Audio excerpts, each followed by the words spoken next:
Assalamualaikum warahmatullahi wabarakatuh. Shalom, Om Swastiastu, Namo Buddhaya, dan salam kebajikan. Perkenalkan, nama saya Raka Putra Brana Muklis dengan NPM 23207. Saya berasal dari Fakultas Hukum Universitas 17 Agustus 1945 Samarinda.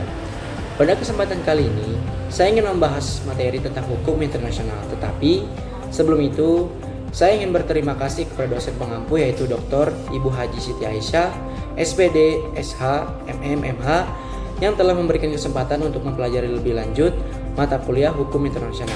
Baik, langsung saja pada pembahasan materinya.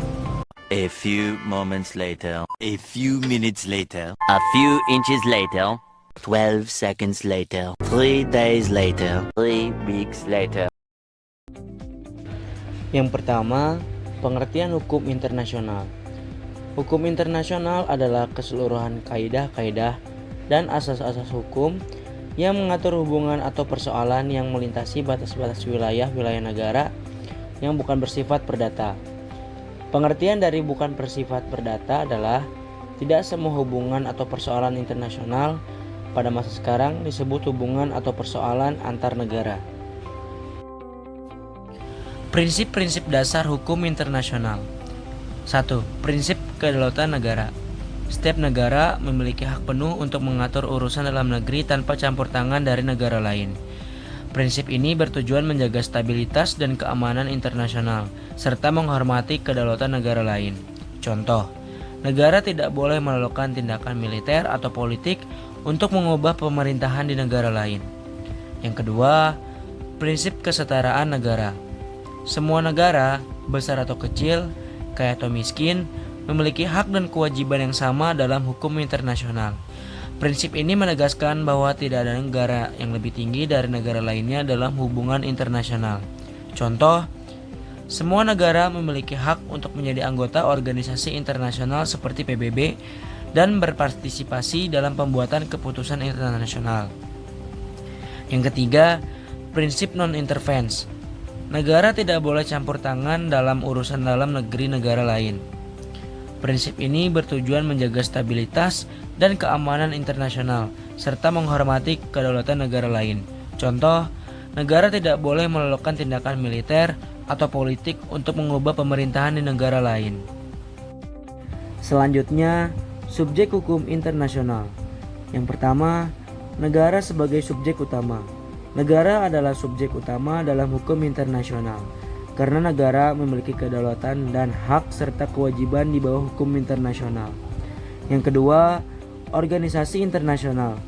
Entitas seperti Perserikatan Bangsa-Bangsa atau PBB atau Organisasi Kesehatan Dunia WHO juga memiliki hak dan kewajiban dalam hukum internasional. Yang ketiga, individu dan internasional.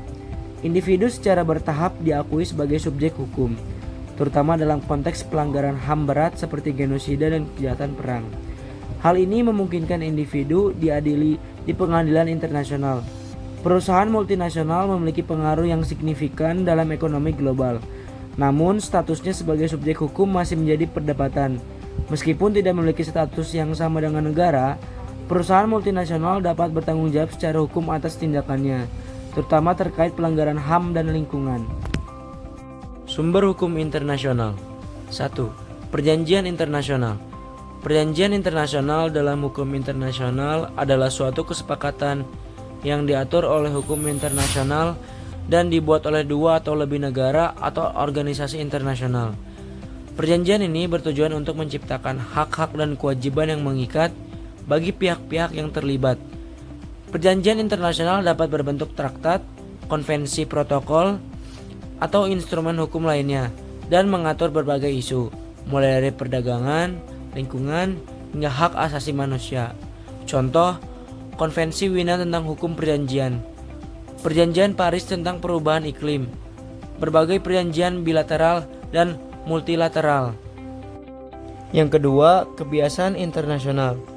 Kebiasaan internasional dalam hukum internasional adalah praktik yang umum dilakukan oleh negara-negara dalam hubungan internasional yang diterima sebagai hukum karena negara-negara tersebut merasa terikat oleh praktik tersebut. Kebiasaan internasional merupakan salah satu sumber utama hukum internasional sebagaimana diakui oleh pasal 38 Statuta Mahkamah Internasional yang mencantumkannya sebagai salah satu sumber hukum yang dapat digunakan dalam memutuskan sengketa internasional. Contoh 1. Praktik yang umum dilakukan.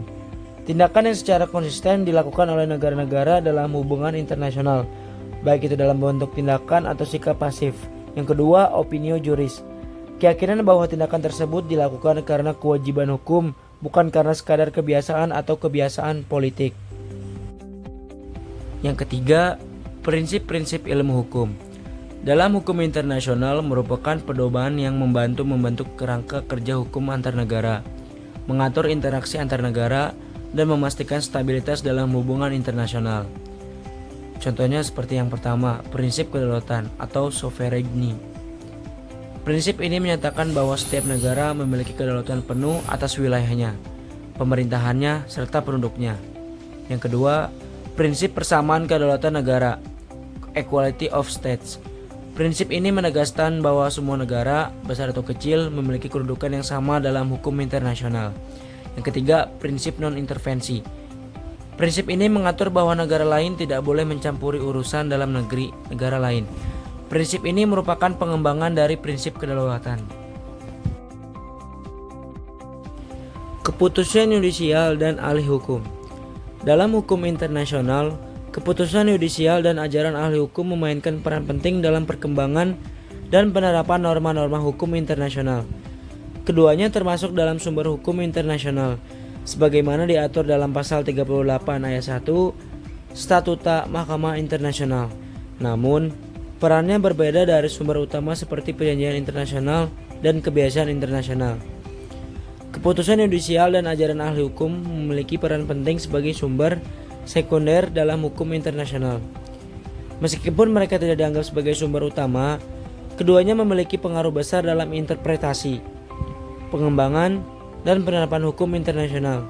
Keputusan pengadilan memberikan preseden dan panduan praktis, sementara ajaran ahli hukum menawarkan analisis mendalam dan teori yang mendasari aturan-aturan yang berlaku. Dan yang terakhir, kesimpulan. Hukum internasional merupakan landasan penting bagi tata kelola dunia yang semakin terhubung dan saling tergantung. Dengan beragam subjek, dari negara hingga individu, hukum internasional mencakup berbagai isu yang terkait dengan kepentingan global dan hubungan antar bangsa. Secara keseluruhan, hukum internasional terus berkembang dalam menanggapi tantangan dan kebutuhan dunia modern. Meskipun ada berbagai tantangan dalam implementasi dan penegakannya, hukum internasional tetap menjadi instrumen utama untuk menjaga keteraturan, keadilan, dan perdamaian dalam hubungan global.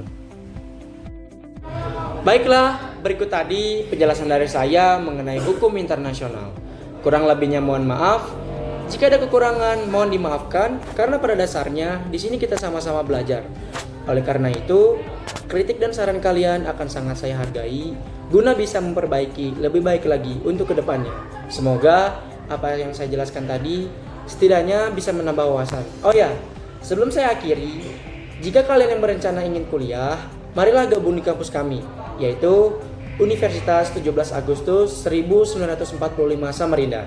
Rasakan pengalaman belajar yang tidak membosankan, penuh tantangan, menyenangkan, dan menginspirasi. Melangkah bersama untuk meraih kesuksesan. Baik, itu saja dari saya. Wassalamualaikum warahmatullahi wabarakatuh.